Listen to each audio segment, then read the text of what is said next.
Hello everyone, আসসালামু আলাইকুম সবাইকে। উচ্চতর গণিত বইয়ের সপ্তম অধ্যায় অসীম ধারা, এই অধ্যায় নিয়ে আজকে আলোচনা করা হবে। তা আজকে আমরা বেসিক বিষয়বস্তু নিয়ে আলোচনা করব। এই অধ্যায় শুরু করার আগে প্রথমে যে টপিক সম্পর্কে জানতে হয় সেটি হলো অনুক্রম। তা অনুক্রমের যে সংজ্ঞাটি আছে, সংজ্ঞা হলো অনুক্রম হলো কিছু সংখ্যা বা রাশিকে একটি নির্দিষ্ট নিয়ম বা পদ্ধতি অনুসরণ করে ধারাবাহিকভাবে সাজানো। তার মানে কিছু সংখ্যাকে একটা নিয়মের ভিতর রেখে সাজানোর পদ্ধতিটাকেই বলা হয় অনুক্রম। তা আমরা যদি উদাহরণ হিসেবে এখানে দেখি, দেখো এখানে যদি কিছু সংখ্যা আমরা লিখি, দেখো 2, 4, 6, তারপর যদি 8 লিখি, এরপর যদি আমরা ডট ডট দিই, এর পরের সংখ্যা কত হবে তুমি নিশ্চয়ই গেস করতে পারছো। এর পরের সংখ্যা হবে 10, তারপর হবে 12, তারপর হবে 14। আচ্ছা, এইটা কোন নিয়মে এই সংখ্যাগুলোকে আমরা সাজাচ্ছি? সকল জোড় সংখ্যার নিয়মে। তার মানে জোড় সংখ্যাকে আমরা সাজাচ্ছি একটা নির্দিষ্ট নিয়মের ভিতরে, জোড় সংখ্যার নিয়মে।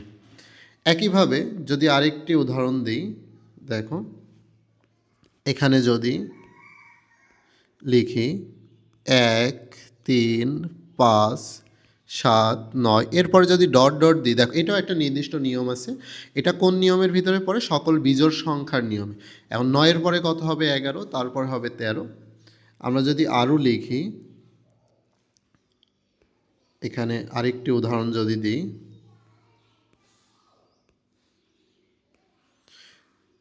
যদি এখানে লিখি 1, 2, 3, 4, 5, এরপর যদি ডট ডট দিই আমরা বুঝতে পারবো যে এরপরে সংখ্যাটা কত হবে। তারপর হবে 6, তারপর হবে 7, তারপর হবে 8। এটাকে বলা হয় সকল স্বাভাবিক সংখ্যা। স্বাভাবিক সংখ্যা আমাদের শুরু হয় 1 থেকে, সকল অখণ্ড ধনাত্মক সংখ্যাই স্বাভাবিক সংখ্যার ভিতরে পড়ে। এরপরে দেখো যদি আরেকটি উদাহরণ দিই, এই উদাহরণটা আমরা শেষ করব।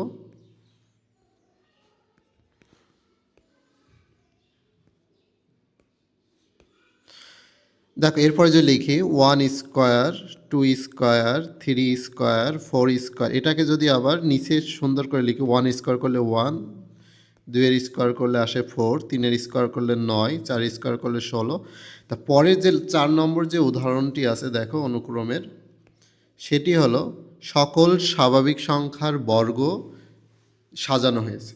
তাহলে অনুক্রমটা তোমরা বুঝতে পারছো। অনুক্রম হলো কিছু সংখ্যা বা রাশিকে একটি নির্দিষ্ট নিয়ম বা পদ্ধতি অনুসরণ করে ধারাবাহিকভাবে সাজানো।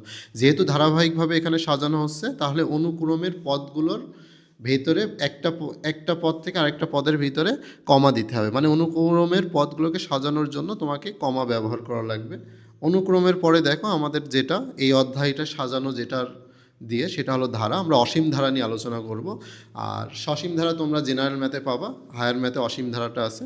তো ধারাটা কি দেখো, ধারা হলো গণিতে একটি নির্দিষ্ট নিয়ম মেনে সাজানো কিছু সংখ্যা বা রাশির যোগফল। এখন যদি তুমি অনুক্রম আর ধারার ভিতরে পার্থক্য বের করতে চাও, পার্থক্যটা কি? অনুক্রম হলো কিছু নির্দিষ্ট নিয়ম মেনে সংখ্যাগুলোকে সাজানো, আর ধারাটা হলো যেই নিয়ম মেনে তুমি সংখ্যাটাকে সাজাবা সেই কিছু সংখ্যা বা রাশির যোগফল।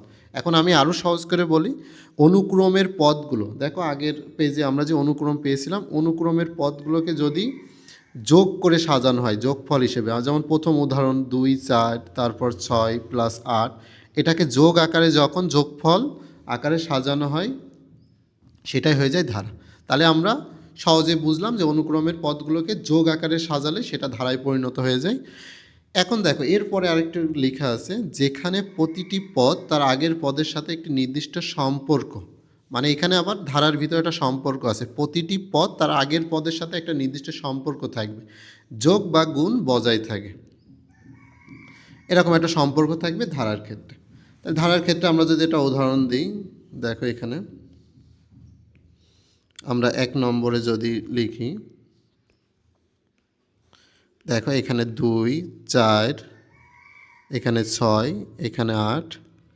দেখো একটা উদাহরণ দিয়ে এটা শেষ করে দেবো।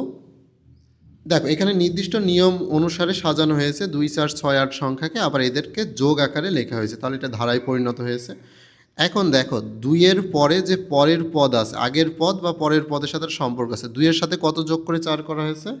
দুইয়ের সাথে এখানে 2 যোগ করে 4 করা হয়েছে, 4-এর সাথে আবার 2 যোগ করা হয়েছে, 6 হয়েছে, 6-এর সাথে আবার 2 যোগ করে 8 করা হয়েছে। আবার তুমি যদি 4-এর থেকে হিসেব করো, 4-এর থেকে 2 বিয়োগ করে 2 করা হয়েছে, 6-এর থেকেও 2 বিয়োগ করলে 4 পাওয়া গেছে। তার মানে ধারার প্রত্যেকটা পদের সাথে একটা সম্পর্ক থাকবে, একটা পদের সাথে আরেকটা পদের পরপর পদের সাথে একটা সম্পর্ক যুক্ত থাকবে। এরপরে দেখো আমাদের ধারা জানার জন্য ধারা 2 প্রকার, একটা সমান্তর ধারা, একটা গুণোত্তর ধারা। প্রথমে সমান্তর ধারা নিয়ে আলোচনা করব। সমান্তর ধারা হলো এমন একটি ধারা যেখানে যে কোনো পদ তার পূর্ববর্তী পদের পার্থক্য বা বিয়োগফল সবসময় একই থাকে। এই যে পার্থক্যটা একই থাকে এটাকে আবার সাধারণ অন্তর বলা হয়। এটা আসলে খুব ইম্পর্ট্যান্ট যে সাধারণ অন্তর বা পার্থক্য বা বিয়োগফল একই থাকে। তো দেখো আমরা আগের উদাহরণটাই যদি লিখি এখানে, যেটা ছিল 2, 4, 6, 8, এটা একটা ধারা। এখন আমি বুঝবো কিভাবে এটা সমান্তর ধারা হবে না গুণোত্তর ধারা হবে। এখানে ধারা সমান্তর ধারার সঙ্গে আছে কি দেখো, যে কোনো পদ তার পূর্ববর্তী পদের পার্থক্য বা বিয়োগফল সবসময় সমান হবে। এখন প্রথম পদ এখানে দেখো আছে হলো 2, প্রথম পদ এখানে 2, 2-এর আগে কিন্তু কোনো পদ নাই, 2-এর সাথে পদ নাই মানে 2-এর সাথে আমরা যদি 0 বিয়োগ করি পদ না থাকার কারণে, 2-এর সাথে যদি 0 বিয়োগ করা হয় সেক্ষেত্রে 2 থাকে। এখন তুমি যদি এই ধারার দ্বিতীয় পদ নিয়ে একটু দেখো, দ্বিতীয় পদে আছে কত 4, 4-এর থেকে যদি তার আগের পদ বিয়োগ করা হয় সেই ক্ষেত্রেও আসছে হলো 2, 6 যদি নিই, 6 নিলাম, 6-এর আগের পদ আছে হলো 4, এখানেও পাচ্ছি আমরা 2। তুমি যদি 8 নাও, 8-এর আগের পদ আছে হলো 6, এটাও যদি বিয়োগ করো এটাও 2। এই যে তুমি যে কোনো পদ ও তার পূর্ববর্তী পদের বিয়োগফল সবসময় যে একই থাকছে এটাকে বলা হবে সাধারণ অন্তর। সাধারণ অন্তরকে ডি দিয়ে প্রকাশ করা হয় সমান্তর ধারার ক্ষেত্রে। এরপরে দেখো আমাদের গুণোত্তর ধারা, যেটা গুণোত্তর ধারার এখানে আছে। গুণোত্তর ধারা হলো এমন একটি ধারা যেখানে প্রথম পদ বাদে, মানে প্রথম পদ বাদ রাখতে হবে, প্রতিটি পদ তার পূর্ববর্তী পদের সাথে একটি নির্দিষ্ট ধ্রুবক সংখ্যা, যেটাকে আবার সাধারণ অনুপাত দ্বারা গুণ করে পাওয়া যায়।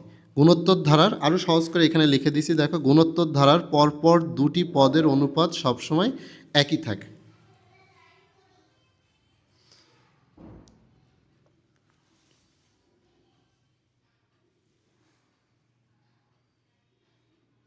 দেখো এখানে একটা উদাহরণ যদি লিখি,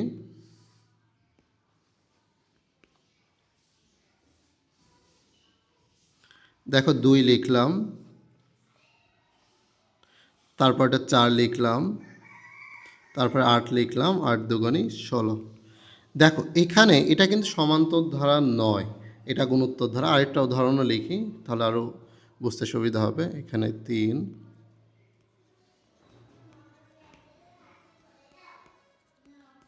দেখো এই দুইটা হলো গুণোত্তর ধারা। এখানে গুণোত্তর ধারার একটা কথা আছে যে প্রথম পদ বাদে প্রতিটি পদ তার পূর্ববর্তী পদের সাথে একটি নির্দিষ্ট ধ্রুবক সংখ্যা বা সাধারণ অনুপাত দ্বারা গুণ করে পাওয়া যায়। এইখানে আরও তোমরা যদি তাও না বুঝতে পারো, লাস্টের কথাটা মনে রেখো, গুণোত্তর ধারার পরপর দুটি পদের অনুপাত সবসময় একই থাকে। পরপর দুটি পদ দেখো, প্রথম যে দুটি পদ আছে 2 আর 4, এদের আমরা যদি অনুপাত করি, এখানে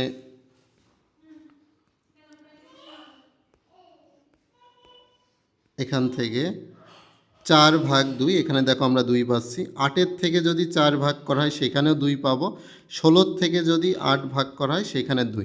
তাহলে কি বুঝলে, গুণোত্তর ধারার পরপর দুটি পদের অনুপাত, তার মানে দ্বিতীয় পদ থেকে প্রথম পদ। তুমি যদি 4 নম্বর আর 5 নম্বর পদ অনুপাত বের করতে চাও তাহলে 5 নম্বর পদের মান আগে লিখবা, তারপর 4 নম্বর পদ ভাগ করলেই তোমার যে সাধারণ অনুপাত সেটা বের হয়ে যাবে। সেই ক্ষেত্রে তুমি বুঝবে এটা গুণোত্তর ধারা। পরে উদাহরণটা দেখো, পরপর দুটি পদের পার্থক্য। প্রথম দুটো পদের যদি আমরা বের করি, দ্বিতীয় নম্বর পদ আছে যেটা 9 আর প্রথম আছে 3, এটাকে যদি আমরা ভাগ করি তারপর সেটা পাবো 3। একদম লাস্ট দুইটা নিয়ে যদি করি 27 আর 81, এখানে যদি আমরা 81 লিখি আর এখানে যদি 27 লিখি, এখানেও দেখো আমরা 3 পাচ্ছি। এই যে গুণোত্তর ধারার যে কোনো পদ তার আগের পদের অনুপাত সবসময় সমান থাকে, এটাকে বলা হয় সাধারণ অনুপাত। সেটাকে বলা হয় সাধারণ অনুপাত। সেটাকে আবার ৮ দিয়ে প্রকাশ করা হয়। তাহলে সমান্তর ধারা গুণোত্তর ধারার দুইটা জিনিস এখানে আমরা বুঝলাম। সমান্তর ধারায় থাকবে সাধারণ অনুপাত, মানে পরপর দুইটা পদের বিয়োগফল বা পার্থক্য থাকবে সমান্তর ধারায়, আর গুণোত্তর ধারায় থাকবে সাধারণ অনুপাত।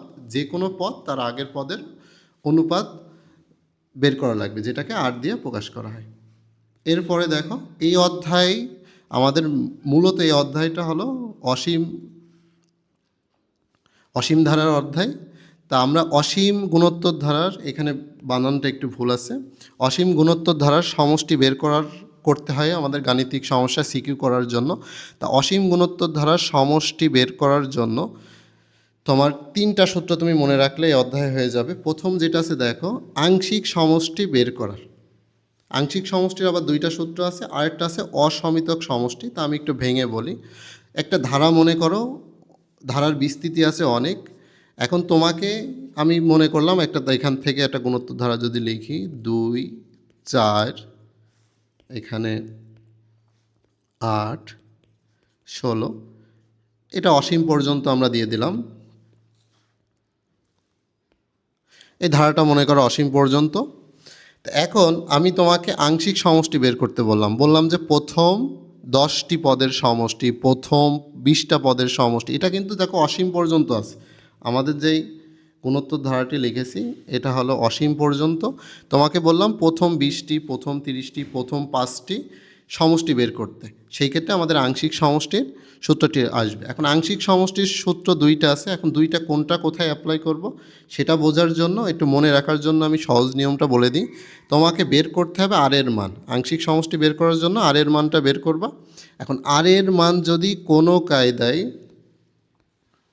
1-এর থেকে বড় হয়, আর এর মান যদি 1-এর থেকে বড় হয়, তাহলে তুমি প্রথম সূত্রটা অ্যাপ্লাই করবা। সূত্রটা কি? এখানে সূত্রটা যদি লিখি, SN সমান ARN - 1 R-1, এটা সূত্র। আর যদি আর এর মান 1-এর থেকে ছোট হয়, সেই ক্ষেত্রে সূত্র আসবে A1 - R⁴ 1 - R। এখন তোমার আরও আমি সহজ করে দিই এটা। তুমি মনে রাখবা যে বড় হবে, আর 1-এর ভিতরে যে বড় হবে সে প্রথমে বসবে। প্রথমটাই দেখো, এখানে প্রথম সূত্রটাই 1 আর এর ভিতরে বড় কে ছিল? আর এর মান বড়, তাহলে এখানে দেখো আরটা আগে আছে প্রত্যেকটা জায়গায়, লবেও আর প্রথমে, হরেও আর প্রথমে। দ্বিতীয় সূত্রে দেখো আরটা ছোট, কার থেকে ছোট? 1-এর থেকে ছোট। সেই ক্ষেত্রে দেখো আমাদের 1 বড় হওয়ার কারণে 1 হলো প্রথমে আসছে। এই 2টা সূত্র তোমরা একটু আত্মস্থ করো। এরপরে যেটা আমাদের এই অধ্যায়ের মেন অঙ্ক, এটা করতেই হয় অসমিতক সমষ্টি। এখন অসমিতক সমষ্টি যদি বের করতে হয়,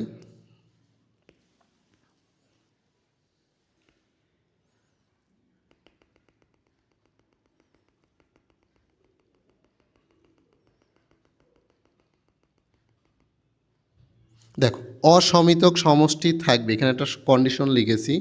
যদি আর এর মান, এখানে আসলে মেনলি ছিল এটা যে আর এর পরম মান 1-এর থেকে যদি ছোট হয় সেটার অসমিতক সমষ্টি থাকবে।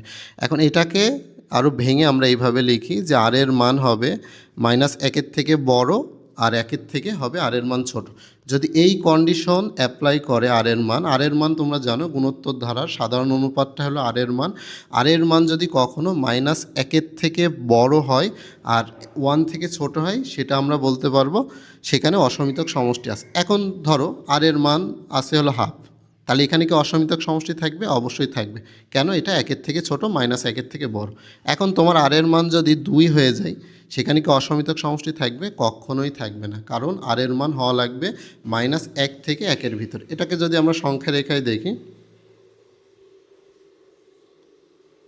এটাকে সংখ্যা রেখায় যদি আমরা এইভাবে দেখি,